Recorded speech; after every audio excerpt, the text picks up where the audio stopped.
Hi అండి అందరికీ. అందుకే నమస్తే. మా కోడైతే ఇందులో గుడ్డు పెట్టేదండి. గుడ్డు చూడడానికి అయితే మేము ఈ వడ్డుగాంలోకి వెళ్ళాము. ఇందులో ఒక్కొక్కటి తీస్తుంటే ఇందులో అయితే పాము ఉందండి. చూడండి, మీ పాము చూసి మా అన్నయ్య అయితే పరిగెట్టాడు. ఇది కొంతమంది అయితే కొండచాలవని, కొంతమంది అంటే రెండు తలకల పాము అని ఉన్నది. చూడండి ఏ విధంగా ఉన్నదో. మా వాళ్ళందరూ చూసి అందరూ భయపడ్డారు. మా అన్నయ్య అయితే ఇంకా పరిగెత్తి ఇంట్లోకి వెళ్ళిపోయాడు దీన్ని చూసి, కొనచాలు అనుకొని.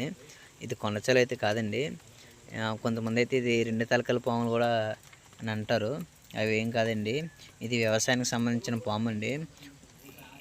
భూమిని కూడా ఇది గుల్ల చేసి అందులో ఎర్రలను తినే పాము అండి ఇది. ఇది ఎటువంటి సుపూరితమైన పాము కాదు. దీన్ని చూసి ఎవరు భయపడవసరం లేదు. ఇదైతే మా వాళ్ళు అయితే రెండు తలకాయల పాము అని చాలామంది అనుకున్నారు. కాదండి, ఇది మామూలుగా నార్మల్గా వానపాము లాంటిదండి. ఇది ఉండడం వల్ల వ్యవసాయానికి చాలా ఉపయోగం ఉంటుందండి. ఎక్కువ ఈ భూమి గుల్ల చేయడంలో ఉపయోగపడుతుంది. ఇలాంటి పామును కనిపిస్తే మాత్రం ఏం చేయవద్దండి, చంపొద్దు. ఇది అందరూ ఇవి అమ్మితే 2 లక్షలు 3 లక్షలు వస్తాయి అంటారు. ఇది 2 లక్షలు 3 లక్షలు వచ్చేది కాదండి. చూడండి, మీకు క్లారిటీ చూపిస్తాను బయటకు తీసి. మా వాళ్ళు కొంతమంది అయితే ఇది కొండచాల పిల్ల అంటున్నారు. కొండచాల పిల్ల అయితే ఇలా ఉండదండి. చూపిస్తాను మీకు బయటకు తీసి. చూడండి, ఇది ఇటువంటి విషపూరితమైన పాము ఉండదండి. దీనికి విషమైనది ఉంటుంది కానీ అంత క్రూరమైన విషం అయితే ఉండదండి.